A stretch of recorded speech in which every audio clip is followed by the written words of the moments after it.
Congressman Doug LaMalfa started the day with the town hall at the Chico Elks Lodge. As Action News Now reporter Margot Rowe shows us, hundreds, if not thousands, packed the room to make sure their voices were heard.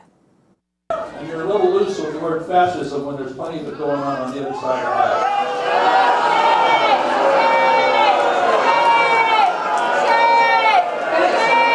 Nearly 1,000 people packed into the Chico Elks Lodge Monday morning to be part of Congressman Doug LaMalfa's town hall. Many ready to make sure their voices were heard, as this was LaMalfa's first town hall in Chico in 8 years, and the first during President Trump's second term.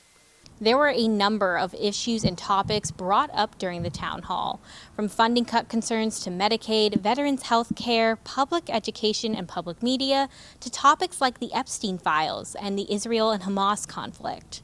It's interesting, the Epstein situation was not an issue during the Biden administration.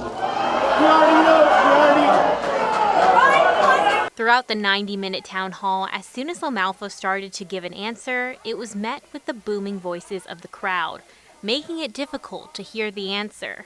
You should be ashamed of yourself. That wasn't the answer? No, it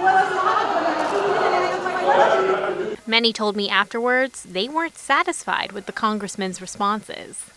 I did not feel satisfied with a lot of his responses. I feel like it's a lot of party talk and not coming from him personally. I respect politicians that will speak their own minds and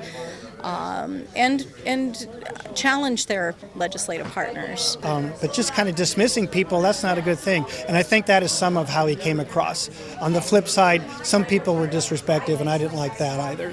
There were several answers that he was responsive to about very local issues, things such as the folks from Berry Creek concerned about Lake Madrone and restoring their water supply. You know, he had a good, appropriate response there. But I would give it 95% dismissive and constantly pointing at the California state government, Governor Newsom, Biden. Some came out in support, including Orville City Council member Chuck Reynolds. Others say they were at least happy this opportunity to ask questions was offered.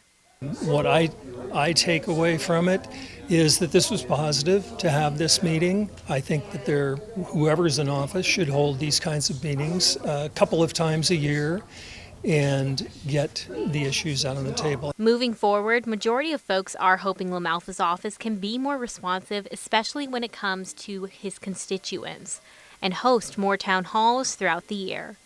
Reporting in Chico, I'm Margot Rowe for Action News Now. The congressman was not available for a one-on-one interview after the town hall, and we're still working to get a statement from him on his takeaways. We do have the full recording of that meeting available on the homepage of our website.